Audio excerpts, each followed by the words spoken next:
இன்னைக்கு நம்ம ராவண காவியத்தை பத்தி வந்து நம்ம இதுல பார்க்கலாம். ராவண காவியத்தோட ஆசிரியர் பெயர் என்ன? ஆசிரியர் பெயர் வந்து புலவர் குழந்தை. 20ஆம் நூற்றாண்டில் தோன்றிய தனித்தமிழ் பெருங்காப்பியம் எது அப்படின்னு கேட்டிருக்காங்க. தனித்தமிழ் பெருங்காப்பியம் எது 20ஆம் நூற்றாண்டுல தோன்றுனது அப்படின்னு கேட்டாங்கன்னா ராவண காவியம் வந்து இதோட ஆன்சர். ராவண காவியத்தில் உள்ள காண்டங்களின் எண்ணிக்கை எத்தனை காண்டம் இருக்குதுல? இதுல மொத்தமா எத்தனை இருக்கு அப்படின்னு பாத்தீங்கன்னா 5 காண்டங்கள் வந்து இருக்கு. இதுல எவ்வளவு பாடல்கள் இருக்கு அப்படின்னு கேட்டிருக்காங்க. பாடல்களோட எண்ணிக்கை வந்து 3100. புலவர் குழந்தை எந்த நூலுக்கு உரை எழுதினார்? இவர் எந்த நூலுக்கு உரை எழுதினாரு? திருக்குறளுக்கு.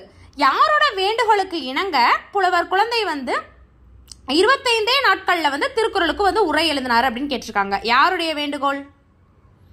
தந்தை பெரியார். யாப்பதிகாரம் தொடையதிகாரம் இதை எழுதினவங்க யாரு அப்படின்றத கமெண்ட் பண்ணுங்க. 25 நாட்கள்ல வந்து உரை எழுதினாரு.